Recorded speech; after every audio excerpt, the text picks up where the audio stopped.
জান্নাতুল বাকির পাশ দিয়ে আমার রহমতের নবী যান। সাহাবায়ে কেরাম নবীর সাথে হঠাৎ করে আল্লাহর নবী অন্তর্চুকি দেখতে পেলেন একটা যুবক কবরের ভিতরে আযাব ভোগ করতেছে, আগুনে পড়তেছে, সাপের কামড় খাইতেছে, মা মা কয়া চিৎকার করে কাঁদতেছে। আল্লাহ নবীকে আল্লাহ পাক দেখায় দিছে, সাহাবীরা দেখে না। কবরের আযাব আছে, আল্লাহ মানুষকে দেখায় না। কেন দেখায় না?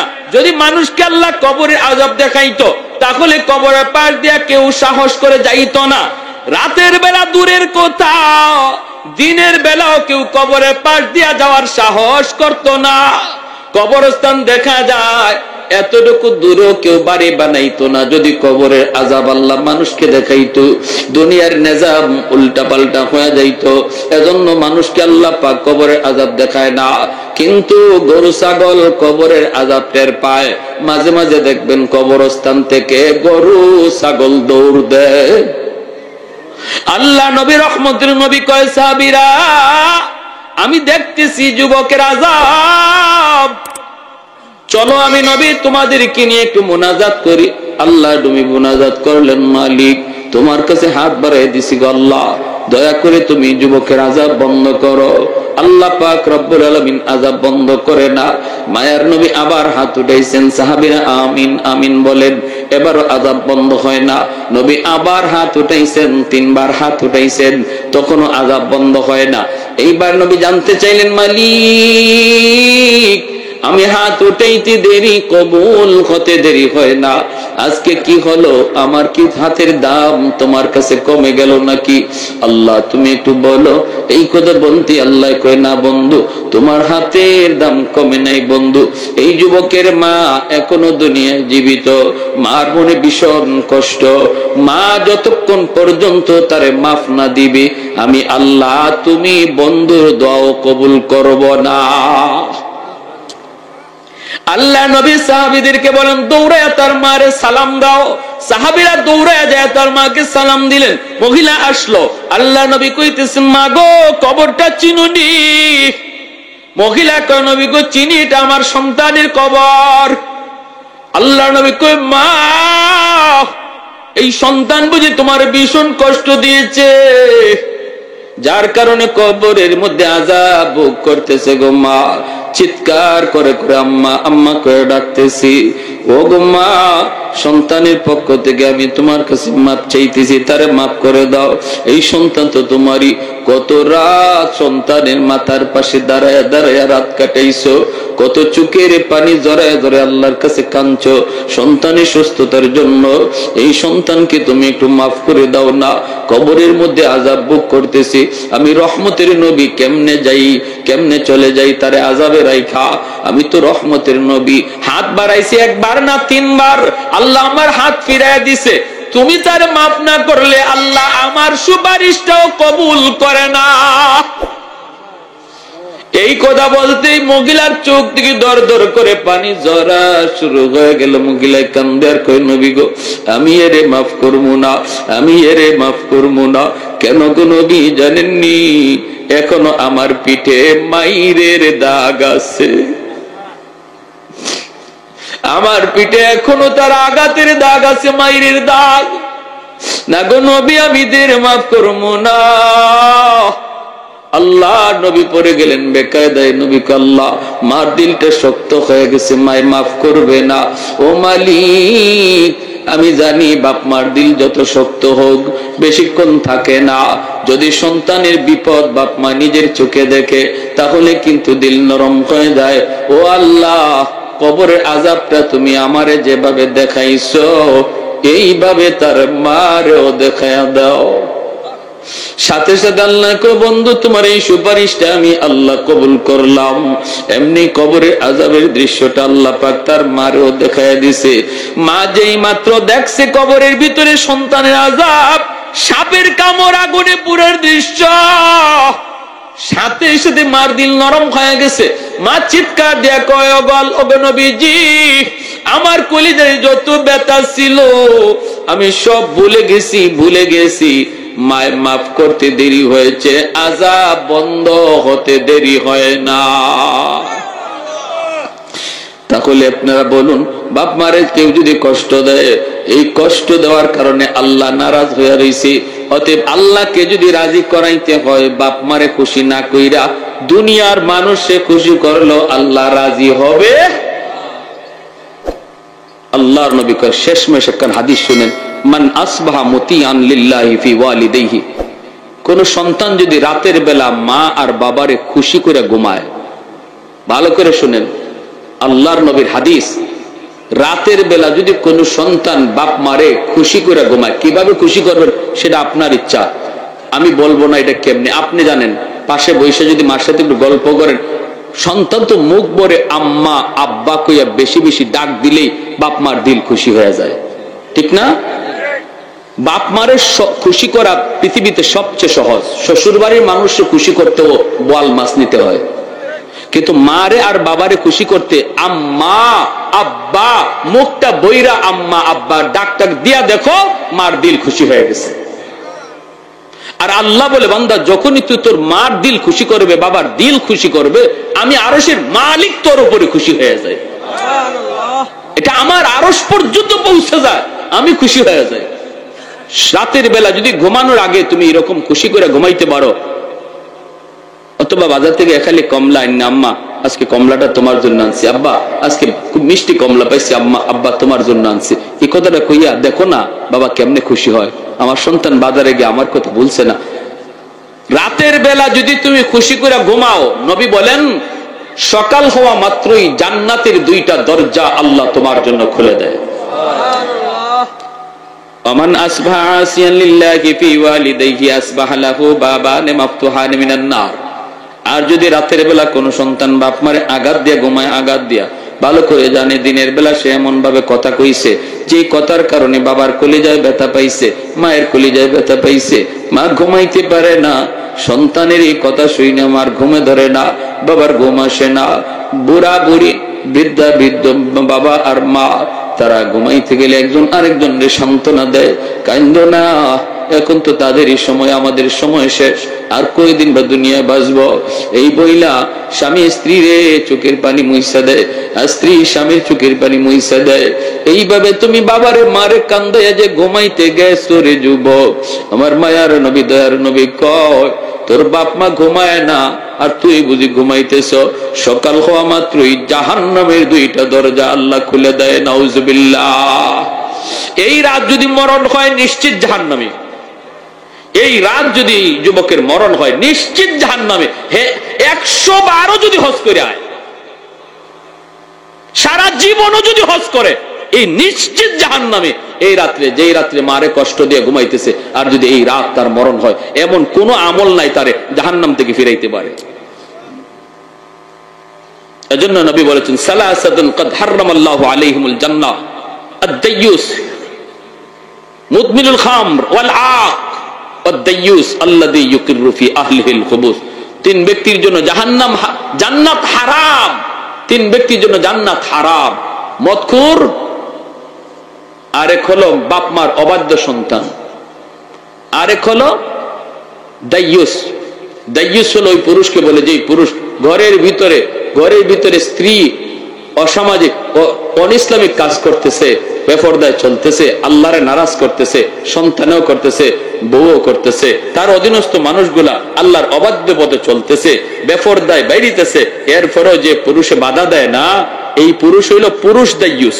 এই পুরুষ হলো পুরুষ দাইয়ুস। নবী বলে এই পুরুষ দাইয়ুসের জন্য জান্নাত হারাম।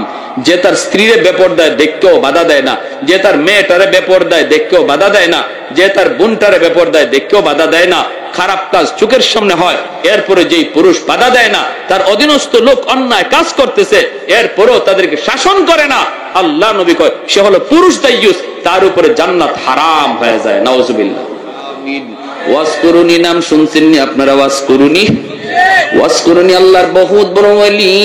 ইয়ামানের করণ এলাকায় থাকেন বৃদ্ধা মাকে নিয়ে ওয়াজ করুনি জঙ্গলের মধ্যে থাকেন, উটটা খালি করেন, মার খেদমত করেন, মার সেবা করেন। এইদিকে মদিনায় আমার নবী দয়ার নবী মদিনাতুল মুনাওয়ারায় আসার জন্য ওয়াজ করুনি মায়ার নবীকে দেখার জন্য তিনি পাগল, কারণ তিনি তো মায়ার নবীর আশিক। মাকে বলতেছেন, মা গো আমি তো মদিনায় যেতে চাই, আমার মায়ার নবীর এক নজর দেখতে যাব। মা বলতেছে, বাজান তুমি তো নবীকে দেখতে যাবা, ভালো কথা, কিন্তু আমি মাকে কার কাছে রেখে যাইবা? আমি মার খেদমত কে করবি? আমি তো ঠিক মতো হাঁটতে পারি না, চলতে পারি না রে বাজার। ওয়াজ করুনি কই, মা তোমার কষ্ট হলে আমি মদিনায় যাব না, আমার নবীকে দেখতে তিনি যাইতে পারেন না, কারণ মায়ের খেদমতের কষ্ট হবে, অসুবিধা হবে। এই দিকে আল্লাহ পাক আমার নবীর কাছে জিব্রাইলকে পাঠাইয়া আল্লাহ পাক জানাই দিছে, বন্ধু তোমার একজন মস্ত বড় আশেক, সেই ইয়ামেনের করণ এলাকার জঙ্গলে থাকি, নাম হলো ওয়াইজ। জানুনি সে তোমার কত বড় আশিক, সে মস্ত বড় আশিক, কিন্তু মার খেদমতের কারণে তোমাকে দেখতে পারে না। এ বন্ধু, মার খেদমতের নির্দেশ তো আমি আল্লাহ দিয়েছি, আমার নির্দেশ মানতে যায় তোমাকে দেখতে পারে না, এজন্য আমি আল্লাহ তার মার দোয়ার বদৌলতে তারে জগতের শ্রেষ্ঠ ওলিদের খাতায় নাম লিখে দিছি। তার মা হাত উঠায় কইছে, মালিক আমার ওয়াজের জন্য আমি কিছুই দিতে পারি না, কিন্তু এই দুইটা হাত তোমার দরবারে উঠায় দিলা। আল্লাহ আমার ওয়াজকে তুমি শুধু ওলি বানাইলে আমি খুশি না গো মালিক, জগতের ওলিদের সর্দার তুমি বানায় দিও। আল্লাহ পাক রব্বুল আলামিন কয়, বন্ধু আমি তারে জগতের ওলিদের শ্রেষ্ঠ ওলি বানায় দিছি, সে তোমার মস্ত বড় আশিক। শুধু সে আশিক নয়, আমি তারে মুস্তাজাবুদ দাওয়া বানায় দিছি। সে হাত উঠাইতে দেরি হয়, কিছু চাইতে দেরি হয়, কবুল হতে দেরি হয় না। মুস্তাজাবুদ দাওয়া কাকে বলে? যে হাত তুলতে দেরি, কবুল হতে দেরি হয় না। যুবক একটু দিল দিয়া কথাগুলা শোনো। আল্লাহ নবী রহমতের নবী খবর পাইলেন, খবর পায় মায়ার নবী অসুস্থ। নবী বুঝতেছেন নবী দুনিয়ায় আর বেশি দিন থাকবেন না। ওই অবস্থায় নবী বলেন, উমর কোথায়? আলী দিকে আসো, শোনো আমি একটা সংবাদ দিয়া যাই, একটা খবর দিয়ে যাই। আমার একজন মস্ত বড় আশিক ইয়ামিনের করণ এলাকার জঙ্গলে থাকে, নাম হলো ওয়াইজ। ওমর, আমার আল্লাহ আমাকে জানাইছেন সে আমার মস্ত বড় আশিক। শুধু আশিক না, আল্লাহ তারে ওলি বানাইয়া মুস্তাজাবুদ দাওয়া বানায় দিছে। এ ওমর, আমার ইন্তেকালের পর আমার পরনের জুব্বাটা আমি তাকে হাদিয়া দিলাম, হাদিয়া। আমার ইন্তেকালের পর এই জুব্বাটা নিয়ে তুমি তার সন্ধানে বের হবা, ইয়ামেনের করণ এলাকার জঙ্গলে যায় তুমি তারে তালাশ করবা, তালাশ কইরা আমার পরনের এই জুব্বাটা তুমি তারে দিয়ে দিবা। জানো নি এত বড় মাকাম, এত বড় মর্যাদা সে কেমনে লাভ করেছে? শুধু মাত্র মার দোয়ার বদৌলতে। হযরত ওমর কয়, নবী গো চিনব কেমন করে? আল্লাহ নবী কয়, তার চেহারাটা এমন, তার বডিটা এমন, তার চুলটা এমন, তার হাতটা এমন, তার পাটা এমন, হাতের ডান হাতের তালুতে একটা সাদা দাগ দেখতে পাইবা। হযরত ওমর কয়, ইয়া রাসূলুল্লাহ আপনি নিজে বলতেছেন সে কোনদিন আপনাকে দেখে নাই, আপনিও তারে দেখেন নাই গো নবী, কেমন করে তার চেহারার পরিচয় দিচ্ছেন, বডির পরিচয় দিতেছেন? আল্লাহর নবী রহমতের নবী কয়, ওমর রে আমার আশিক স্বপ্ন যুগে আল্লাহ আমাকে বহুবার দেখা দিছে। মান রাআনি ফিল মানাম ফাকাদ রাআনি ফাইন্না শাইতানা লা ইয়াতামাসসালু বি। আল্লাহর নবী রহমতের নবী বলেন, কেউ যদি স্বপ্নে আমি নবীকে দেখে যেন সে বাস্তবেই আমাকে দেখলো, আর যে স্বপ্নে নবীকে দেখলো তার জন্য জাহান্নাম হারাম হয়ে যায়। আল্লাহর নবীর স্বপ্নে যে দেখবে তার জন্য জান্নাত ওয়াজিব হয়ে যাবে, জাহান্নাম হারাম হয়ে যাবে। নবীকে স্বপ্ন দেখার একটা বহুত বড় আমল বুজুর্গানে কেরাম বলছেন, ঘুমানোর আগে যদি কেউ রেগুলার প্রতিদিন এশার নামাজ পড়া যখন ঘুমায় 100 বার দুরূদ শরীফ পড়া যদি সে ঘুমায়, 100 বার দুরূদ শরীফ পড়া যদি কেউ ঘুমায় প্রতিদিন, তাহলে ফুকাহাগণ সুফিয়ানে কেরামগণ বলেন মৃত্যুর আগে আগে আল্লাহ তারে স্বপ্ন যুগে নবীর স্বপ্নে দেখাইয়া দিবে। পারবো না এই আমলটা করতাম ইনশাআল্লাহ। ছোট্ট দুরূদ শরীফ, ছোট্ট লম্বা দুরূদ শরীফ পড়া লাগবে না। সাল্লাল্লাহু আলাইহি ওয়াসাল্লাম, সাল্লাল্লাহু আলাইহি ওয়াসাল্লাম। কোন সবাই সাল্লাল্লাহু আলাইহি ওয়াসাল্লাম, এই দুরূদ শরীফ হয়ে গেল। সাল্লাল্লাহু আলাইহি ওয়াসাল্লাম একবার, আবার সাল্লাল্লাহু আলাইহি ওয়াসাল্লাম দুইবার, আবার সাল্লাল্লাহু আলাইহি ওয়াসাল্লাম তিনবার। এভাবে আপনি একটা কিলিয়ে তাসবির দানা লইয়া 100 বার প্রতি রাত ঘুমাইবার আগে কইরা পড়ে ঘুমাইয়েন। আল্লাহ আপনাকে ঘুমন্ত অবস্থায় স্বপ্নে নবীর সাথে দিদার নসিব করায় দেবে। হযরত ওমর ফারুক রাদিয়াল্লাহু তাআলা আনহু কয়, ইয়া রাসূলুল্লাহ, কেমনে দেখলেন? নবী বলেন, স্বপ্ন যুগে আল্লাহ আমাকে দেখায় দিছে আল্লাহর নবীর পরনের জুব্বা। হযরত ওমর নবীর ইন্তেকালের পর এই জুব্বা নিয়ে তিনি রওনা দিয়া দিলেন। সঙ্গে আছেন আলী। ইয়ামেন ঢুকলেন, করণ এলাকায় আসলেন। মানুষকে জিজ্ঞেস করেন, তোমরা ওয়াইজ নামে কাউরে চিনোনি? কেউ কয় না, চিনি না, চিনি না। একজন রাখাল কয়, হ, একজন ওয়াইজ নামে একটা লোক আছে, আমরা যারে পাগল বলে ডাকি। জঙ্গলের ভিতরে থাকে, সাধারণভাবে আমাদের মতো চলাফেরা করে না। জঙ্গলের ভিতরেই তাকে একটা উট রাখালি করে, আর তার মা আছে বৃদ্ধা মা। মাকে নিয়ে ওখানে একটা ঝুপড়ির মধ্যে থাকে। মাঝে মাঝে তারে জঙ্গলের ভিতরে সেজদারত অবস্থায় কানতে শোনা যায়। সেজদারত অবস্থায় তারে কানতে শোনা যায়। যখনই সে সেজদায় কান্দে গো, তখনই আমাদের পশু, আমাদের উটগুলিও কান্না শুরু করে, খানা তারা বন্ধ করে দেয়। তার কান্নার সাথে সাথে পশু পাখিগুলি স্তব্ধ হয়ে যায়। হযরত ওমর ফারুক রাদিয়াল্লাহু তাআলা আনহু বলেন, আলী চলো, তাহলে ওই দিকে আমরা যাই, হয়তো আমরা তার সন্ধান পেয়ে গেছি রে আলী। হযরত ওমর তিনি চলে আসলেন জঙ্গলের ভিতরে, খুঁজতে খুঁজতে পেয়ে গেলেন। পাইলেন হযরত ওমর তার চেহারার দিকে তাকান, বডির দিকে তাকান, চুলগুলির দিকে তাকান।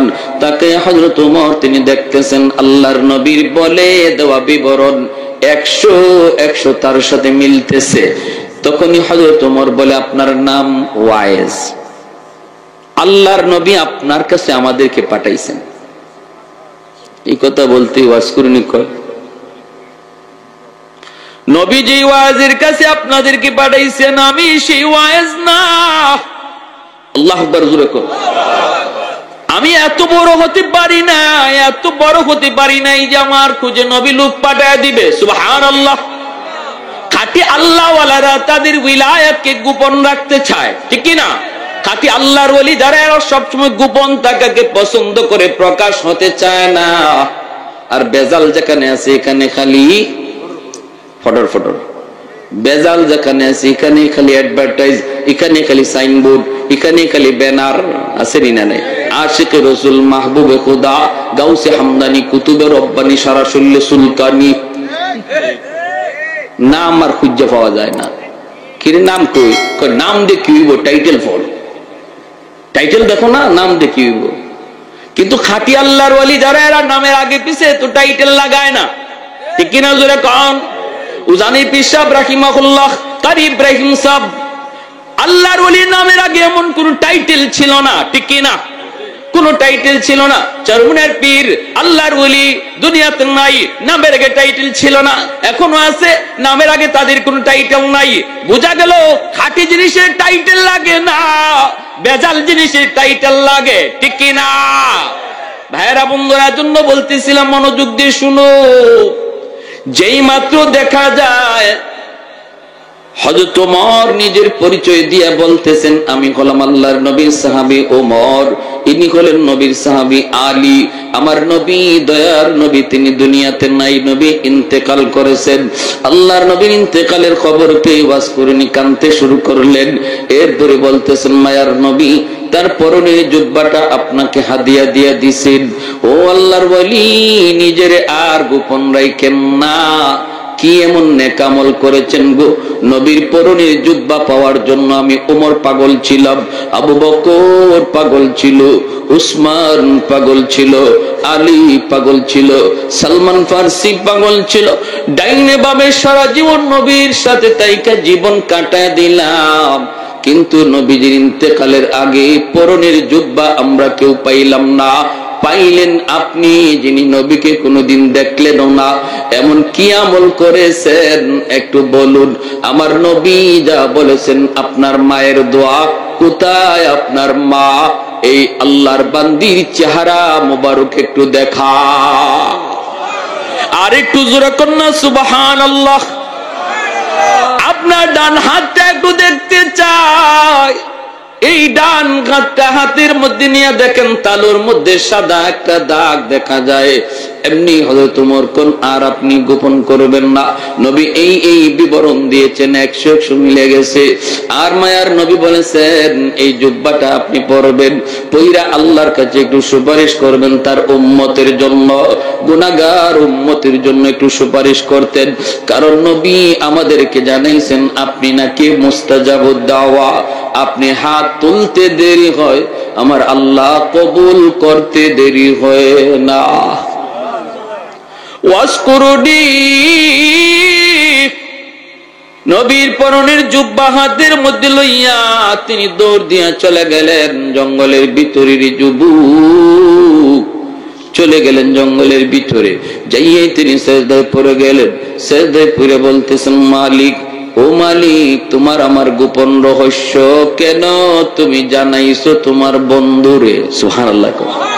তোমার আমার গোপন রহস্য, তোমার আমার গোপন সম্পর্ক কেন তুমি তোমার বন্ধুরে জানাইছো? আল্লাহ যখন জানাইছো, তাহলে আমিও তোমার সাথে বায়না ধরলাম, মাথা উঠাবো না, নবীর পরনের জুব্বাও আমি গায়ে দেব না, যতক্ষণ পর্যন্ত তোমার বন্ধুর সমস্ত উম্মতকে তুমি মাফ না করবা। আল্লাহু আকবার। মাথা জমিনে ঠেকায় দিছি, আমি পাগল, মাথা জমিন থেকে উঠাবো না যতক্ষণ পর্যন্ত গোটা উম্মতে মুহাম্মদের মাফ না করবা। আল্লাহ পাক রব্বুল আলামিন কয়, পাগল তুমি কি কও? ও ভাইরা বন্ধুরা, এটা কেমনে কয়? আল্লাহ পাকের সঙ্গে আল্লাহর ওলিদের অন্তরে অন্তরে কথা হইতো, আল্লাহ পাক অন্তরের ভিতরে কথা জমায়ে দিত। রব্বুল আলামিনের এরকম ভাবে আল্লাহ পাকের কথা আসলো। ওরে পাগল না হয় না, কত আছে মদকুর, কত আছে গাঞ্জাকুর, কত আছে বাপ মারে কষ্ট দেয়, মারে কান্দায়, বাবারে কান্দায়, কেমন করে আমি সবরে মাফ করি? আল্লাহ পাক কয়, যা পাগল, আমি তোমার খাতিরে 10% আমি উম্মত মাফ করে দিলাম। ওয়াজ করিনি, কয় মালিক আমি 10% 20% বুঝি না, 100% বুঝি, 100%। আল্লাহ বলে, যাও পাগল, তোমার সুপারিশে আমি আল্লাহ 20% উম্মত মাফ করে দিলাম। ওয়াজ করিনি, কয় মালিক আমি মানি না। আল্লাহ বলে, যাও 30 ভাগ উম্মত মাফ করে দিলাম। তখনও কয় মানি না, মানি না। 40 ভাগ উম্মত মাফ করে দিলাম।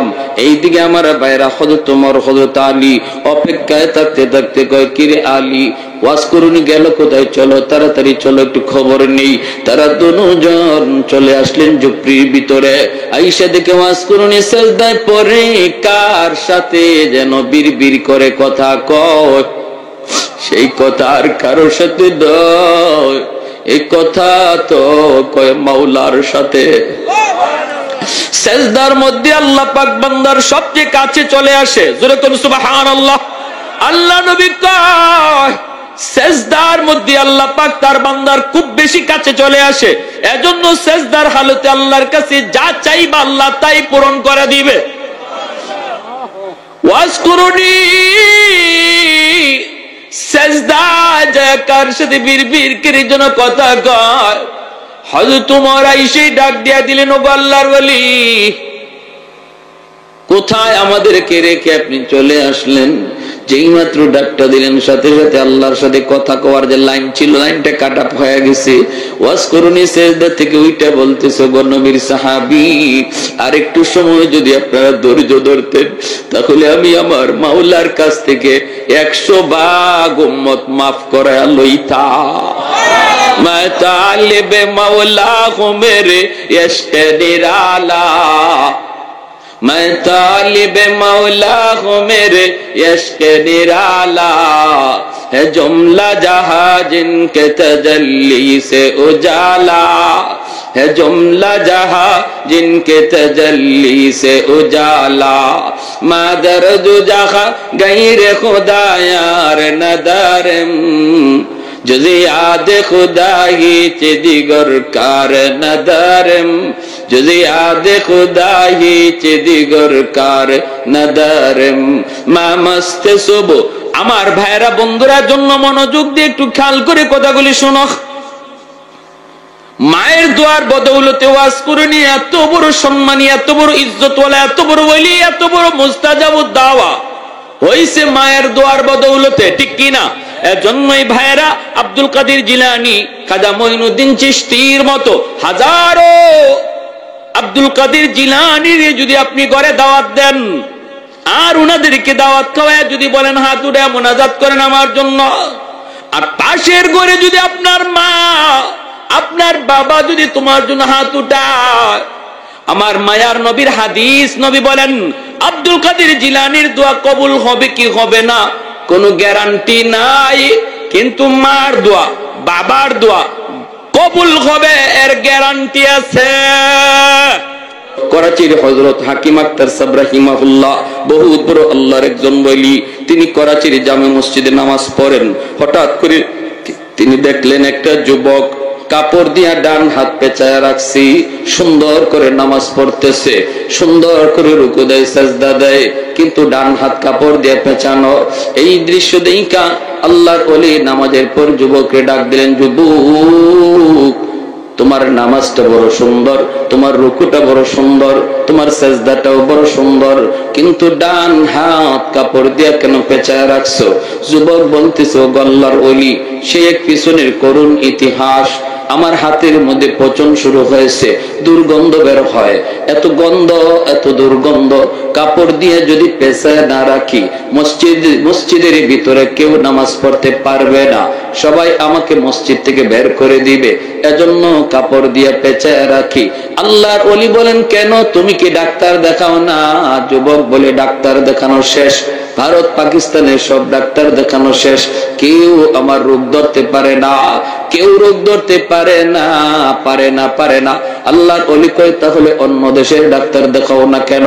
এমনি যুবক চুকির পানিটা চাইরা কান্দে আর বলতেছে, আল্লাহর ওলি, আমার বিশ্বাস হয়ে গেছে তামাম দুনিয়ার সমস্ত ডাক্তার যদি দেখানো হয় তবুও আমার রোগ ভালো হবে না, কারণ আমার আগুন লাগছে আসমানে, পানি যদি দেই জমিনে কোনদিন আগুন নিভবে না। আগুন লাগছে শেরপুর, পানি দেই ফরিদপুর, কোনদিন আগুন নিভবে না। আমার অসুস্থতা হলো, আমার রোগ হলো আসমানে, চিকিৎসা চলছে জমিনে, কোনদিন আমার রোগ ভালো হবে না। আল্লাহর ওলি করাচির হযরত হাকিম আক্তার সাহেব রাহিমাহুল্লাহ তিনি বলতেছেন, বাবা কি ঘটনা বলো। এই কথা বলতে যুবক কান্না শুরু করে দিছে। যুবক বলতেছে, ও আল্লাহর ওলি, আমি আমার মায়ের গর্ভে একমাত্র সন্তান, জন্মের কিছুদিন পরে আব্বা মারা গেলেন, আমার নানা নানি মামা মামি আসছেন আমাকে অন্যত্র, আম্মাকে অন্যত্র নিয়ে বিয়ে দিয়ে দিবে, কিন্তু মা কয় না আব্বা আমি যাব না, আল্লাহ আমাকে একটা মানিক দিয়েছে, আমি আমার মানিকের চেহারা দেখে জীবন যৌবন কাটায় দেব, আমি আমার স্বামীর বাড়ি ছাড়ব না। আমার আম্মা আমাকে দেখা তার জীবন যৌবন কাটায় দিল, মানুষের বাড়িতে কাজকর্ম কইরা আত্মীয় স্বজনের কাছ থেকে ধার আইনা আইনা আমার আম্মা আমাকে লেখাপড়া করাইলো, আমি লেখাপড়া করলাম, আমি কলেজে গেলাম, ভার্সিটিতে গেলাম, সুন্দর একটা মেয়ের সাথে আমার পরিচয় হয়ে গেল। এই সুন্দরী মেয়ের সাথে পরিচয় হইয়া এক পর্যায়ে বিয়ে করে ফেললাম, বিয়ে করে আমি বউনিয়া বাড়িতে চলে আসলাম। আমার মাকে আমি বিয়ের খবরটা পর্যন্ত দেই নাই, এরপর আমার মা তিনি রাগ করেন না, তিনি মান্য নিছেন, আর এতটুকু শুধু বলছেন, বাবা একটু কবর যদি দিতি তাহলে মা তো নিয়ে উঠায় নিয়ে আসতাম। ঠিক আছে বাবা, ভালোই করেছো। এই বইলে দুঃখিনী মা তিনি মাইনা নিছেন। কিন্তু আমার সুন্দরী শিক্ষিতা বউ আমার মাকে মা হিসাবে মেনে নিতে পারলো না। এমন আমাদের সংসার এমন আসেনি না নাই রে ভাই, আসেনি না নাই? আজকের দিনের বউয়েরা যদি শাশুড়িকে নিজের মা মনে করত তাহলে সংসারে এত অশান্তি আসতো না। আর শাশুড়িও যদি নিজের বউটারে বউ মনে না করে নিজের মেয়ের মতো ভাবতো তাহলে সংসারে এত অশান্তি আসতো। ভাইরা বন্ধুরা, এরপর দেখা গেল কি, ওই যুবক বলতেছে আমি অফিস থেকে বাড়িতে যখন ঢুকি রাতের অন্ধকার, আমার কানে কানে আমার মায়ের বিরুদ্ধে আমার বউ আমার কানে কানে আমার মায়ের বিরুদ্ধে নালিশ দেয়, কান ফোড়া দেয়। আমার কান শুধু বাড়ি করে বাড়ি করে বাড়ি করে বাড়ি করে বাড়ি করে। আমি তো দুর্বল, মহব্বত করে ভালোবেসে বিয়ে করেছি, এজন্য আমি আমার বউয়ের প্রতি দুর্বল হইয়া মার রুমে ঢুইকা মারে বকাবকি করলাম। প্রথম রাতে বকাবকি করলাম। মা কইতেছে বাজান আমি কিছু বলি নাই, যা কইছে তোর বউয়ে কইছে। কিন্তু এরপরও মায়ের কথা বিশ্বাস করলাম না, বউয়ের কথা বিশ্বাস করলাম। ও আমার ভাইরা রে যুবক, যদি নিজের জীবনের সাথে মিলে যায় আল্লাহর দোহাই কথাটা দিল দিয়ে গ্রহণ করো। কাউকে উদ্দেশ্য নিয়ে কিছু বলতে আসি নাই, এসে যে কথাগুলি বলে যায় জানি না কার জীবনে পড়ে যায়। তওবা করে এখান থেকে উঠবা, চোখের পানি জড়ায় উঠবা, নতুবা জিন্দগি আল্লাহ দুনিয়া তো বরবাদ করে দিবে, আখিরাত তো কোনো কুল কিনারা খুঁজে পাবা না। সাগরে হাবুডুবু খাওয়া একজন মানুষ যেমন ভাবে কোনো কিছু কুল কিনারা পায় না, যেই সন্তানের উপরে মার কষ্ট বাবার কষ্ট, সেও তার জিন্দগির আর গোটা জীবনটার ভিতরে সাগরে পড়া হাবুডুবু মানুষটার মতোই শুধু ঘুরবে, কুল কিনারা খুঁজে পাবে না রে যুবক, কুল কিনারা খুঁজে পাবে না। ভাইরা বন্ধুরা, ওই যুবক বলতেছে গল্লার বলি, প্রথম রাত গেল আমি বকাবকি করলাম, দ্বিতীয় রাতে আইসেই আমি মার গায়ে হাত উঠে ফেললাম। যেই মাত্র মার গায়ে হাত উঠাইছি দুঃখিনী মা হাউ মাউ করে কান্না শুরু করেছে। আর বলতেছে বাজার আজকে বুঝি মার গায়ে তুই হাত উঠাই দিলি রে, এই হাতটা মা চুমায় চুমায় বড় করছি, তোর হাতের মধ্যে মায়ের কি পরিমাণ চুমা লেগে আছে তুই জানো না। আজকে হাত দিয়ে বুঝি মারে তুই মারলি, ঠিক আছে যা, আল্লাহ যেন তোর এই হাত আল্লাহ যেন ফসাইয়া দে, তুই যেন আমার জানাজার নামাজ পড়তে না পারো। ওই যুবক বলতেছে আল্লাহর বলি, আমি তখনই টের পাইছি আমার পায়ের নিচের জমিনটা কাইপে উঠছি। আমার তখনই বুঝ হয়ে গেছে মার দুটা বদ্ধ আল্লাহর আরশে পৌঁছে গেছে। আমার মায়ের নবী কয় বাপ মার দোয়া বদদোয়া আল্লাহর আরশে পৌঁছতে মাঝখানে বাধা থাকে না, বদ্ধ আল্লাহর আরশে পৌঁছে যায়। ওই যুবক বলতেছে আল্লাহর ওলি, কিছুদিন পর অফিস থেকে খবর পাইলাম আম্মা মারা গেছে। আমি জানাজা পড়ার জন্য বাড়ির দিকে রওনা দিলাম, কিন্তু রাস্তাঘাটে এত সমস্যা তৈরি হলো, অন্য কোনোদিন এত সমস্যা হয় না। বাড়িতে পৌঁছতে পৌঁছতে অনেক দেরি হয়ে গেল। আমি বাড়িতে ঢুকেই দেখি, গ্রামে ঢুকা মাত্রই দেখি মানুষজন একটা লাশ নিয়ে কবরস্থানের দিকে যাইতেছি। আমার বুঝ হয়ে গেছে জানাজা শেষ হয়ে গেছে মায়ের। মানুষজন অনেক অপেক্ষা করেছে, আর কত করবি। আমি ভিতরে যাওয়া মাত্রই লোকজন কয় বাবা অনেক অপেক্ষা করেছি রে বাজার, আর কত করব আর কত করব। এই বইলা মানুষজন কবরে নিয়ে গেছে, আমিও কান্দি। মানুষকে বলি বাবা তোমাদের কোনো দোষ না, এটা আমার কপালের লিখন। আমি তখনই বুঝে গেছি মার দুইটা বদদোয়া, একটা বদদোয়া কবুল হয়ে গেছে। তুই যেন আমার জানাজার নামাজ পড়তে না পারো। আমি তো মায়ের জানাজা পড়তে পারি নাই, কত চেষ্টা করলাম জানাজা তো পারি নাই। এইবার দ্বিতীয় বদদোয়াটা ছিল তোর এই হাত যেন পৌঁছা যায়। আমি অপেক্ষায় আমি নিশ্চিত হয়ে গেছি মার দ্বিতীয় বদদোয়াটাও কবুল হয়ে যাবে। ওগো আল্লাহর ওলি, কিছুদিন পরে আমি দেখতে পেলাম আমার ওই হাতের মধ্যে একটা ফোড়া দেখা দিছে। ফোড়া, এই ফোড়া থেকে পচন শুরু হয়েছে। অ্যান্টিবায়োটিক খাই, অ্যান্টিবায়োটিক আনলাম, খাইলাম, কোনো লাভ হয় না। ডাক্তাররা নিজেরা বলতেছে আমরা তো কিছুই বুঝি না, কেন তোমার রোগ ভালো হয় না, কেন তোমার রোগ ভালো হয় না, আমরা তো বুঝি না। আমি ডাক্তারকে বললাম, ডাক্তার তোমরা আমাদের রোগ না ধরতে পারলেও আমি আমার রোগ ধরে ফেলেছি। আমার রোগ হলো আসমানে, চিকিৎসা চলছে জমিনে। সেই দিন থেকে পচন উপরে উঠে, খালি উপরে উঠে উপরে উঠে। এইবার আমার ওই সুন্দরী বউ, যার মহব্বতে বইরা আমি মার গায়ে হাত উঠাইছি, আমার ওই সুন্দরী বউটাও আমারে ফালাইয়া বাপের বাড়ি চলে গেছে। মানুষজন আমাকে বাড়ি থেকে বের করে দিয়েছে, আত্মীয় স্বজন আমাকে বের করে দিয়েছে। এখন আমি রাস্তায় রাস্তায় ঘুরি, মসজিদে মসজিদে যায় কান্না করি। ওগো আল্লাহর ওয়ালি, ওগো আল্লাহর ওয়ালি, এবার বলুন আমার কোনো মা পাওয়ার উপায় আসেনি? উপায় আসেনি। এ যুবক মনে রাখো, যদি বাপ মার কলিজায় তুমি ব্যথা দাও, তাহলে একমাত্র আল্লাহর কাছ থেকে মাপ পাওয়ার উপায় হলো মারে বাবারে আবার খুশি করা। এছাড়া বিকল্প কোন লাইনে আল্লাহরে খুশি করা যায় না। কারণ হলো জান্নাতুল বাকি, মদিনার কবর, ঠিক না? মদিনা শরীফের কবরের নাম কি? জান্নাতুল বাকির পাশ দিয়ে আমার রহমতের নবী যান।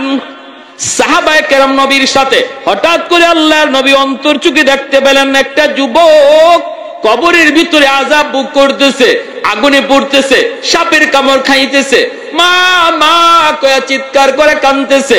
আল্লাহ নবীকে আল্লাহ পাক দেখায় দিছে, সাহাবীরা দেখে না। কবরের আযাব আছে, আল্লাহ মানুষকে দেখায় না। কেন দেখায় না? যদি মানুষকে আল্লাহ কবরের আযাব দেখাইতো, তাহলে কবরের পাশ দিয়া কেউ সাহস করে যাইতো না। রাতের বেলা দূরের কথা, দিনের বেলাও কেউ কবরের পাশ দিয়া যাওয়ার সাহস করতো না। কবরস্থান দেখা যায়, এতটুকু দূরেও কেউ বাড়ি বানাইতো না যদি কবরের আযাব আল্লাহ মানুষকে দেখাইতো। দুনিয়ার নিজাম উল্টা পাল্টা হয়ে যাইতো। এজন্য মানুষকে আল্লাহ পাক কবরের আযাব দেখায় না।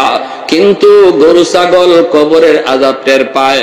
মাঝে মাঝে দেখবেন কবরস্থান থেকে গরু ছাগল দৌড় দেয়। আল্লাহ নবী রহমতের নবী কয়, সাহাবীরা আমি দেখতেছি যুবকের আযাব, চলো আমি নবী তোমাদেরকে নিয়ে একটু মুনাজাত করি। আল্লাহ নবী মুনাজাত করলেন, মালিক তোমার কাছে হাত বাড়াই দিছি গো আল্লাহ, দয়া করে তুমি যুবকের আযাব বন্ধ করো। আল্লাহ পাক রব্বুল আলামিন আযাব বন্ধ করে না। মায়ার নবী আবার হাত উঠাইছেন, সাহাবীরা আমিন আমিন বলেন। এবারও আযাব বন্ধ হয় না। নবী আবার হাত উঠাইছেন, তিনবার হাত উঠাইছেন, তখনও আযাব বন্ধ হয় না। এইবার নবী জানতে চাইলেন, মালিক আমি হাত উঠাইতে দেরি, কবুল হতে দেরি হয় না, আজকে কি হলো? আমার কি হাতের দাম তোমার কাছে কমে গেল নাকি? আল্লাহ তুমি একটু বলো। এই কথা বলতে আল্লাহ কয়, না বন্ধু, তোমার হাতের দাম কমে নাই বন্ধু। এই যুবকের মা এখনো দুনিয়ায় জীবিত, মার মনে ভীষণ কষ্ট। মা যতক্ষণ পর্যন্ত তারে মাফ না দিবে, আমি আল্লাহ তুমি বন্ধুর দোয়াও কবুল করব না। আল্লাহ নবী সাহাবীদেরকে বলেন, দৌড়ায় তার মারে সালাম দাও। সাহাবীরা দৌড়ায় যায় তার মাকে সালাম দিলেন। মহিলা আসলো, আল্লাহ নবী কইতেছেন, মা গো কবরটা চিনুনি? মহিলা কয়, নবী গো চিনি, এটা আমার সন্তানের কবর। আল্লাহ নবী কয়, মা ওয়াজ করুনি, সেজদা যায় কার সাথে বিড়বিড় করে যেন কথা কয়। হযরত ওমর আইসা ডাক দিয়া দিলেন, ওগো আল্লাহর ওয়ালি, কোথায় আমাদেরকে রেখে আপনি চলে আসলেন? যেই মাত্র ডাকটা দিলেন, সাথে সাথে আল্লাহর সাথে কথা কওয়ার যে লাইন ছিল, লাইনটা কাট আপ হয়ে গেছে। ওয়াজ করুনি সেজদা থেকে উইটা বলতেছে, ওগো নবীর সাহাবী, আর একটু সময় যদি আপনারা ধৈর্য ধরতেন, তাহলে আমি আমার মাওলার কাছ থেকে 100 ভাগ উম্মত মাফ করায়া লইতাম। मैं तालिब मौला हूँ मेरे इश्क़ निराला, मैं तालिब मौला हूँ मेरे इश्क़ निराला है जुमला जहां जिनके तजल्ली से उजाला है जुमला जहां जिनके तजल्ली से उजाला मादर जो जहां गैर खुदा यार नदारम जुज़े याद खुदा ही दिगर कार नदारम जुज़े याद खुदा ही दिगर कार नदारम मा मस्त सुबह। আমার ভাইরা বন্ধুরা জন্য মনোযোগ দিয়ে একটু খেয়াল করে কথাগুলি শোনো। মায়ের দোয়ার বদৌলতে ওয়াজ করে নিয়ে এত বড় সম্মানী, এত বড় ইজ্জতওয়ালা, এত বড় ওলি, এত বড় মুস্তাজাবুদ দাওয়া হইছে মায়ের দোয়ার বদৌলতে, ঠিক কিনা? এজন্যই ভাইরা আব্দুল কাদের জিলানী, খাজা মঈনুদ্দিন চিশতির মতো হাজারো আব্দুল কাদের জিলানীর যদি আপনি ঘরে দাওয়াত দেন আর উনাদেরকে দাওয়াত খাওয়ায় যদি বলেন হাত উঠে মোনাজাত করেন আমার জন্য, আর পাশের ঘরে যদি আপনার মা আপনার বাবা যদি তোমার জন্য হাত উঠায়, আমার মায়ার নবীর হাদিস, নবী বলেন আব্দুল কাদের জিলানীর দোয়া কবুল হবে কি হবে না কোনো গ্যারান্টি নাই, কিন্তু মার দোয়া বাবার দোয়া কবুল হবে এর গ্যারান্টি আছে। করাচির হযরত হাকিম আক্তার সাহেব রাহিমাহুল্লাহ বহুত বড় আল্লাহর একজন ওলি, তিনি করাচির জামে মসজিদে নামাজ পড়েন। হঠাৎ করে তিনি দেখলেন একটা যুবক কাপড় দিয়া ডান হাত পেঁচায় রাখছি, সুন্দর করে নামাজ পড়তেছে, সুন্দর করে রুকু দেয় সাজদা দেয়, কিন্তু ডান হাত কাপড় দিয়ে পেঁচানো। এই দৃশ্য দেখা আল্লাহর ওলি নামাজের পর যুবককে ডাক দিলেন, যুবক তোমার নামাজটা বড় সুন্দর, তোমার রুকুটা বড় সুন্দর, তোমার সেজদাটাও বড় সুন্দর, কিন্তু ডান হাত কাপড় দিয়া কেন পেঁচায় রাখছো? যুবক বলতেছে, ও আল্লাহর ওলি, সে এক পিছনের করুণ ইতিহাস। আমার হাতের মধ্যে পচন শুরু হয়েছে, দুর্গন্ধ বের হয়, এত গন্ধ এত দুর্গন্ধ, কাপড় দিয়ে যদি পেঁচায় না রাখি মসজিদের ভিতরে কেউ নামাজ পড়তে পারবে না, সবাই আমাকে মসজিদ থেকে বের করে দিবে, এজন্য কাপড় দিয়ে পেঁচায় রাখি। আল্লাহর ওলি বলেন, কেন তুমি কি ডাক্তার দেখাও না?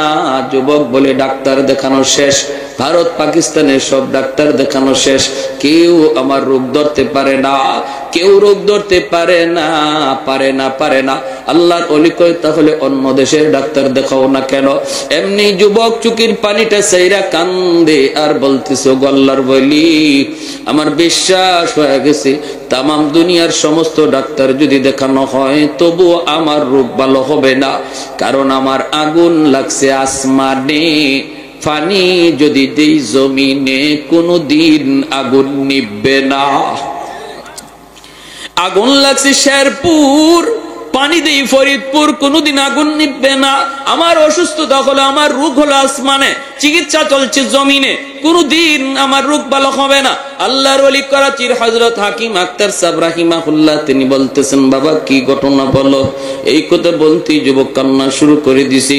যুবক বলতেছে, ও আল্লাহর ওলি, আমি আমার মায়ের গর্ভে একমাত্র সন্তান, জন্মের কিছুদিন পরে আব্বা মারা গেলেন, আমার নানা নানি মামা মামি আসছেন আমাকে অন্যত্র, আম্মাকে অন্যত্র নিয়ে বিয়ে দিয়ে দিবে, কিন্তু মা কয় না আব্বা আমি যাব না, আল্লাহ আমাকে একটা মানিক দিয়েছে, আমি আমার মানিকের চেহারা দেখে জীবন যৌবন কাটায় দেব, আমি আমার স্বামীর বাড়ি ছাড়ব না। আমার আম্মা আমাকে দেখা তার জীবন যৌবন কাটে দিল, মানুষের বাড়িতে কাজকর্ম কইরা আত্মীয় স্বজনের কাছ থেকে ধার আইনা আইনা আমার আম্মা আমাকে লেখাপড়া করাইল, আমি লেখাপড়া করলাম, আমি কলেজে গেলাম, ভার্সিটিতে গেলাম, সুন্দরী একটা মেয়ের সাথে আমার পরিচয় হয়ে গেল, এই সুন্দরী মেয়ের সাথে পরিচয় হইয়া এক পর্যায়ে বিয়ে করে ফেললাম, বিয়ে করে আমি বউ নিয়ে বাড়িতে চলে আসলাম। আমার মাকে আমি বিয়ের খবরটা পর্যন্ত দেই নাই, এরপরও আমার মা তিনি রাগ করেন না, তিনি মান্না নিছেন, আর এতটুকু শুধু বলছেন, বাবা একটু কবর যদি দিতি তাহলে মা তো নিয়ে উঠায় নিয়ে আসতাম। ঠিক আছে বাবা, ভালোই করেছো, এই বইলে দুঃখিনী মা তিনি মাইনা নিছেন, কিন্তু আমার সুন্দরী শিক্ষিতা বউ আমার মাকে মা হিসাবে মেনে নিতে পারলো না। এমন আমাদের সংসার এমন আছে না নাই রে ভাই? আসেনি না নাই? আজকের দিনের বউয়েরা যদি শাশুড়িকে নিজের মা মনে করত, তাহলে সংসারে এত অশান্তি আসতো না। আর শাশুড়িও যদি নিজের বউটারে বউ মনে না করে নিজের মেয়ের মতো ভাবতো, তাহলে সংসারে এত অশান্তি আসতো। ভাইরা বন্ধুরা, এরপরে দেখা গেল কি, ওই যুবক বলতেছে, আমি অফিস থেকে বাড়িতে যখন ঢুকি রাতের অন্ধকার, আমার কানে কানে আমার মায়ের বিরুদ্ধে আমার বউ আমার কানে কানে আমার মায়ের বিরুদ্ধে নালিশ দেয়, কান ফোড়া দেয়। আমার কান শুধু বাড়ি করে বাড়ি করে বাড়ি করে বাড়ি করে বাড়ি করে। আমি তো দুর্বল, মহব্বত করে ভালোবেসে বিয়ে করেছি, এজন্য আমি আমার বউয়ের প্রতি দুর্বল হইয়া মার রুমে ঢুইকা মারে বকাবকি করলাম। প্রথম রাতে বকাবকি করলাম। মা কইতেছে, বাজান আমি কিছু বলি নাই, যা কইছে তোর বউয়ে কইছে। কিন্তু এরপরও মায়ের কথা বিশ্বাস করলাম না, বউয়ের কথা বিশ্বাস করলাম। ও আমার ভাইরারে যুবক, যদি নিজের জীবনের সাথে মিলে যায়, আল্লাহর দোহাই কথাটা দিল দিয়া গ্রহণ করো। কাউকে উদ্দেশ্য নিয়ে কিছু বলতে আসি নাই, এসে যে কথাগুলি বলে যায় জানি না কার জীবনে পড়ে যায়। তওবা করে এখান থেকে উঠবা, চোখের পানি জড়ায় উঠবা, নতুবা জিন্দগি আল্লাহ দুনিয়া তো বরবাদ করে দিবে, আখিরাত তো কোনো কুল কিনারা খুঁজে পাবা না। সাগরে হাবুডুবু খাওয়া একজন মানুষ যেমন ভাবে কোনো কিছু কুল কিনারা পায় না, যেই সন্তানের উপরে মার কষ্ট, বাবার কষ্ট, সেও তার জিন্দগির আর গোটা জীবনটার ভিতরে সাগরে পড়া হাবুডুবু মানুষটার মতোই শুধু ঘুরবে, কুল কিনারা খুঁজে পাবে না রে যুবক, কুল কিনারা খুঁজে পাবে না। ভাইরা বন্ধুরা, ওই যুবক বলতেছে গল্লার বলি, প্রথম রাত গেল আমি বকাবকি করলাম, দ্বিতীয় রাতে সেই আমি মার গায়ে হাত উঠে ফেললাম। যেই মাত্র মার গায়ে হাত উঠাইছি, দুঃখিনী মা হাউ মাউ করে কান্না শুরু করেছে। আর বলতেছে, বাজার আজকে বুঝি মার গায়ে তুই হাত উঠাই দিলি রে। এই হাতটা মা চুমায় চুমায় বড় করছি, তোর হাতের মধ্যে মায়ের কি পরিমাণ চুমা লেগে আছে তুই জানো না। আজকে হাত দিয়ে বুঝি মারে তুই মারলি, ঠিক আছে যা, আল্লাহ যেন তোর এই হাত আল্লাহ যেন ফসাইয়া দে, তুই যেন আমার জানাজার নামাজ পড়তে না পারো। ওই যুবক বলতেছে, আল্লাহর বলি, আমি তখনই টের পাইছি আমার পায়ের নিচের জমিনটা কাইপে উঠছি। আমার তখনই বুঝ হয়ে গেছে মার দুটা বদ্ধ আল্লাহর আরশে পৌঁছে গেছে। আমার মায়ার নবী কয়, বাপ মার দোয়া বদদোয়া আল্লাহর আরশে পৌঁছতে মাঝখানে বাধা থাকে না, বদ্ধ আল্লাহর আরশে পৌঁছে যায়। ওই যুবক বলতেছে, আল্লাহর ওলি, কিছুদিন পর অফিস থেকে খবর পাইলাম আম্মা মারা গেছে। আমি জানাজা পড়ার জন্য বাড়ির দিকে রওনা দিলাম, কিন্তু রাস্তাঘাটে এত সমস্যা হলো, অন্য কোনোদিন এত সমস্যা হয় না। বাড়িতে পৌঁছতে পৌঁছতে অনেক দেরি হয়ে গেল। আমি বাড়িতে ঢুকেই দেখি, গ্রামে ঢুকা মাত্রই দেখি মানুষজন একটা লাশ নিয়ে কবরস্থানের দিকে যাইতেছি। আমার বুঝ হয়ে গেছে জানাজা শেষ হয়ে গেছে মায়ের। মানুষজন অনেক অপেক্ষা করেছে, আর কত করবি। আমি ভিতরে যাওয়া মাত্রই লোকজন কয়, বাবা অনেক অপেক্ষা করেছি রে বাজার, আর কত করব আর কত করব। এই বইলা মানুষজন কবরে নিয়ে গেছে, আমিও কান্দি। মানুষকে বলি, বাবা তোমাদের কোনো দোষ না, এটা আমার কপালের লিখন। আমি তখনই বুঝে গেছি মার দুইটা বদদোয়া, একটা বদদোয়া কবুল হয়ে গেছে। তুই যেন আমার জানাজার নামাজ পড়তে না পারো। আমি তো মায়ের জানাজা পড়তে পারি নাই, কত চেষ্টা করলাম, জানাজা তো পারি নাই। এইবার দ্বিতীয় বদদোয়াটা ছিল, তোর এই হাত যেন পৌঁছা যায়। আমি অপেক্ষায় আমি নিশ্চিত হয়ে গেছি মার দ্বিতীয় বদদোয়াটাও কবুল হয়ে যাবে। ও আল্লাহর ওলি, কিছুদিন পরে আমি দেখতে পেলাম আমার ওই হাতের মধ্যে একটা ফোড়া দেখা দিছে। ফোড়া, এই ফোড়া থেকে পচন শুরু হয়েছে। অ্যান্টিবায়োটিক আনলাম, খাইলাম, কোনো লাভ হয় না। ডাক্তাররা নিজেরা বলতেছে, আমরা তো কিছুই বুঝি না, কেন তোমার রোগ ভালো হয় না, কেন তোমার রোগ ভালো হয় না? আমরা তো বুঝি না। আমি ডাক্তারকে বললাম, ডাক্তার তোমরা আমাদের রোগ না ধরতে পারলেও আমি আমার রোগ ধরে ফেলেছি। আমার রোগ হলো আসমানে, চিকিৎসা চলছে জমিনে। সেই দিন থেকে পচন উপরে উঠে, খালি উপরে উঠে উপরে উঠে। এইবার আমার ওই সুন্দরী বউ, যার মহব্বতি বইরা আমি মার গায়ে হাত উঠাইছি, আমার ওই সুন্দরী বউটাও আমারে ফালাইয়া বাপের বাড়ি চলে গেছে। মানুষজন আমাকে বাড়ি থেকে বের করে দিয়েছে, আত্মীয় স্বজন আমাকে বের করে দিয়েছে। এখন আমি রাস্তায় রাস্তায় ঘুরি, মসজিদে মসজিদে যায় কান্না করি। ওগো আল্লাহর ওয়ালি, ওগো আল্লাহর ওয়ালি, এবার বলুন আমার কোনো মা পাওয়ার উপায় আসেনি? উপায় আসেনি। এ যুবক মনে রাখো, যদি বাপ মার কলিজায় তুমি ব্যথা দাও, তাহলে একমাত্র আল্লাহর কাছ থেকে মাপ পাওয়ার উপায় হলো মারে বাবারে আবার খুশি করা। এছাড়া বিকল্প কোন লাইনে আল্লাহরে খুশি করা যায় না। কারণ হলো জান্নাতুল বাকি, মদিনার কবর, ঠিক না? মদিনার শরীফের কবরের নাম কি? জান্নাতুল বাকির পাশ দিয়ে আমার রহমতের নবী যান। সাহাবায়ে কেরাম নবীর সাথে হঠাৎ করে আল্লাহর নবী অন্তর চোখে দেখতে পেলেন একটা যুবক কবরের ভিতরে আযাব ভোগ করতেছে, আগুনে পড়তেছে, সাপের কামড় খাইতেছে, মা মা কয়া চিৎকার করে কাঁদতেছে। আল্লাহ নবীকে আল্লাহ পাক দেখায় দিছে, সাহাবীরা দেখে না। কবরের আযাব আছে, আল্লাহ মানুষকে দেখায় না। কেন দেখায় না? যদি মানুষকে আল্লাহ কবরের আযাব দেখাইতো, তাহলে কবরের পাশ দিয়া কেউ সাহস করে যাইতো না। রাতের বেলা দূরের কথা, দিনের বেলাও কেউ কবরের পাশ দিয়া যাওয়ার সাহস করতো না। কবরস্থান দেখা যায়, এতটুকু দূরেও কেউ বাড়ি বানাইতো না যদি কবরের আযাব আল্লাহ মানুষকে দেখাইতো। দুনিয়ার নিজাম উল্টা পাল্টা হয়ে যাইতো। এজন্য মানুষকে আল্লাহ পাক কবরের আযাব দেখায় না। কিন্তু গরু ছাগল কবরের আযাব টের পায়। মাঝে মাঝে দেখবেন কবরস্থান থেকে গরু ছাগল দৌড় দেয়। আল্লাহ নবী রহমতের নবী কয়, সাহাবীরা আমি দেখতেছি যুবকের আযাব, চলো আমি নবী তোমাদেরকে নিয়ে একটু মুনাজাত করি। আল্লাহ নবী মুনাজাত করলেন, মালিক তোমার কাছে হাত বাড়াই দিছি গো আল্লাহ, দয়া করে তুমি যুবকের আযাব বন্ধ করো। আল্লাহ পাক রব্বুল আলামিন আযাব বন্ধ করে না। মায়ার নবী আবার হাত উঠাইছেন, সাহাবীরা আমিন আমিন বলেন। এবারও আযাব বন্ধ হয় না।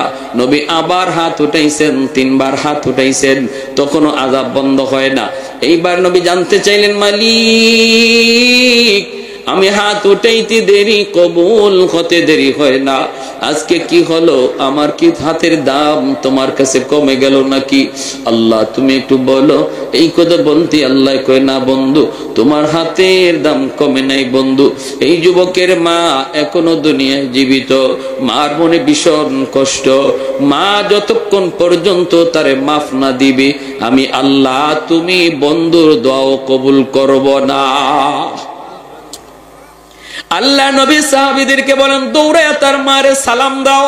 সাহাবীরা দৌড়ায় যায় তার মাকে সালাম দিলেন। মহিলা আসলো, আল্লাহ নবী কইতেছেন, মা গো কবরটা চিনুনি? মহিলা কয়, নবী গো চিনি, এটা আমার সন্তানের কবর। আল্লাহ নবী কয়, মা এই সন্তান বুঝি তোমার ভীষণ কষ্ট দিয়েছে, যার কারণে কবরের মধ্যে আযাব ভোগ করতেছে গো মা। চিৎকার করে করে আম্মা আম্মা করে ডাকতেছি। ও গো মা, সন্তানের পক্ষ থেকে আমি তোমার কাছে মাপ চাইতেছি, তারে মাফ করে দাও। এই সন্তান তো তোমারই। কত রাত সন্তানের মাথার পাশে দাঁড়ায় দাঁড়ায় রাত কাটাইছো, কত চোখের পানি জড়ায় ধরে আল্লাহর কাছে কাঁদছো সন্তানের সুস্থতার জন্য। এই সন্তানকে তুমি একটু মাফ করে দাও না, কবরের মধ্যে আযাব ভোগ করতেছি। আমি রহমতের নবী, কেমনে যাই কেমনে চলে যাই তারে আযাবে রাইখা? আমি তো রহমতের নবী। হাত বাড়াইছি 1 বার না 3 বার, আল্লাহ আমার হাত ফিরাইয়া দিছে। তুমি তার মাফ না করলে আল্লাহ আমার সুপারিশটাও কবুল করে না। এই কথা বলতেই মহিলার চোখ থেকে দর দর করে পানি ঝরা শুরু হয়ে গেল। মহিলায় কান্দে আর কই, নবী গো আমি এরে মাফ করবো না, আমি এরে মাফ করবো না। কেন গো নবী জানেননি? এখনো আমার পিঠে মাইরের দাগ আছে। আমার পিঠে এখনো তার আঘাতের দাগ আছে, মাইরের দাগ। না গো নবী, আমি দের মাফ করবো না। আল্লাহ নবী পড়ে গেলেন বেকায়দায়। নবী আল্লাহ, মার দিলটা শক্ত হয়ে গেছে, মায় মাফ করবে না। ও মালিক, আমি জানি বাপ মার দিল যত শক্ত হোক বেশিক্ষণ থাকে না। যদি সন্তানের বিপদ বাপ মা নিজের চোখে দেখে তাহলে কিন্তু দিল নরম হয়ে যায়। ও আল্লাহ, কবরের আযাবটা তুমি আমারে যেভাবে দেখাইছো এইভাবে তার মারেও দেখায়া দাও। সাথে সাথে আল্লাহ কো, বন্ধু তোমার এই সুপারিশটা আমি আল্লাহ কবুল করলাম। এমনি কবরের আযাবের দৃশ্যটা আল্লাহ পাক তার মারেও দেখায়া দিছে। মা যেই মাত্র দেখছে কবরের ভিতরে সন্তানের আযাব, সাপের কামড়, আগুনে পুরার দৃশ্য, সাথে সাথে মার দিল নরম হয়ে গেছে। মা চিৎকার দিয়া কয়, ওগো নবীজি, আমার কলিজায় যত ব্যথা ছিল আমি সব ভুলে গেছি। মায় মাফ করতে দেরি হয়েছে, আযাব বন্ধ হতে দেরি হয় না। তাহলে আপনারা বলুন, বাপ মারে কেউ যদি কষ্ট দেয়, এই কষ্ট দেওয়ার কারণে আল্লাহ নারাজ হয়ে রয়েছে। অতএব আল্লাহকে যদি রাজি করাইতে হয়, বাপ মারে খুশি না কইরা দুনিয়ার মানুষে খুশি করলো আল্লাহ রাজি হবে। আল্লাহর নবী কয়, শেষমেশ একখান হাদিস শুনেন, মান আসবাহা মুতিআন লিল্লাহি ফি ওয়ালিদাইহি। কোন সন্তান যদি রাতের বেলা মা আর বাবারে খুশি করে ঘুমায়, ভালো করে শুনেন, আল্লাহর নবীর হাদিস, রাতের বেলা যদি কোন সন্তান বাপ মারে খুশি করে ঘুমায়, কিভাবে খুশি করবেন সেটা আপনার ইচ্ছা, আমি বলবো না এটা কেমনে, আপনি জানেন। পাশে বসে যদি মার সাথে একটু গল্প করেন, সন্তান তো মুখ ভরে আম্মা আব্বা কইয়া বেশি বেশি ডাক দিলেই বাপ মার দিল খুশি হয়ে যায়, ঠিক না? বাপ মারে খুশি করা পৃথিবীতে সবচেয়ে সহজ। শ্বশুর বাড়ির মানুষকে খুশি করতেও বোয়াল মাছ নিতে হয়, কিন্তু মারে আর বাবারে খুশি করতে আম্মা আব্বা, মুখটা বইরা আম্মা আব্বা ডাক দিয়া দেখো, মার দিল খুশি হয়ে গেছে। আর আল্লাহ বলে, বান্দা যখনই তুই তোর মার দিল খুশি করবে, বাবার দিল খুশি করবে, আমি আরশের মালিক তোর উপরে খুশি হয়ে যায়। এটা আমার আরশ পর্যন্ত পৌঁছে যায়, আমি খুশি হয়ে যাই।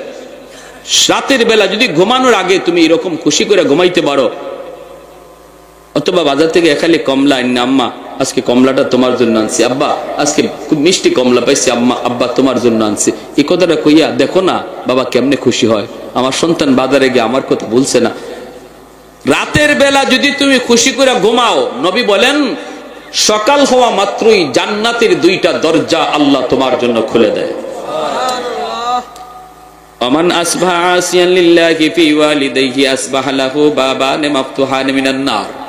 আর যদি রাতের বেলা কোন সন্তান বাপ মারে আঘাত দিয়া ঘুমায়, আঘাত দিয়া, ভালো করে জানে দিনের বেলা সে এমন ভাবে কথা কইছে যে কথার কারণে বাবার কলিজায় ব্যথা পাইছে, মায়ের কলিজায় ব্যথা পাইছে, মা ঘুমাইতে পারে না, সন্তানের এই কথা শুনে মার ঘুমে ধরে না, বাবার ঘুম আসে না, বুড়া বুড়ি বৃদ্ধা বৃদ্ধ বাবা আর মা তারা ঘুমাইতে গেলে একজন আরেকজনের সান্ত্বনা দেয়, কান্দো না, এখন তো তাদেরই সময়, আমাদের সময় শেষ, আর কয়দিন বা দুনিয়া বাঁচবো। এই বইলা স্বামী স্ত্রী রে চোখের পানি মুইসা দেয়, আর স্ত্রী স্বামীর চোখের পানি মুইসা দেয়। এইভাবে তুমি বাবারে মারে কান্দাইয়া যে ঘুমাইতে গেছো রে যুবক, আমার মায়ার নবী দয়ার নবী কয় তোর বাপ মা ঘুমায় না আর তুই বুঝি ঘুমাইতেছ, সকাল হওয়া মাত্রই জাহান্নামের দুইটা দরজা আল্লাহ খুলে দেয়। নাউজুবিল্লাহ। এই রাত যদি মরণ হয় নিশ্চিত জাহান্নামে, এই রাত যদি যুবকের মরণ হয় নিশ্চিত জাহান্নামে। হে 112 যদি হজ করে আয়, সারা জীবনও যদি হজ করে, এই নিশ্চিত জাহান্নামে। এই রাত্রে, যেই রাত্রে মারে কষ্ট দিয়ে ঘুমাইতেছে, আর যদি এই রাত তার মরণ হয়, এমন কোন আমল নাই তারে জাহান্নাম থেকে ফিরাইতে পারে। এজন্য নবী বলেছেন সালাসাতুন ক্বাদ হারামাল্লাহু আলাইহিমুল জান্নাহ, আদ-দাইয়ুস মুদমিনুল খামর ওয়াল আক ওয়াদ-দাইয়ুস আল্লাযী ইউকিরু ফি আহলিহিল খুবুস। তিন ব্যক্তির জন্য জাহান্নাম, জান্নাত হারাম। তিন ব্যক্তির জন্য জান্নাত হারাম, মদখুর, আরেক হলো বাপ মার অবাধ্য সন্তান, আরেক হলো দাইয়ুস।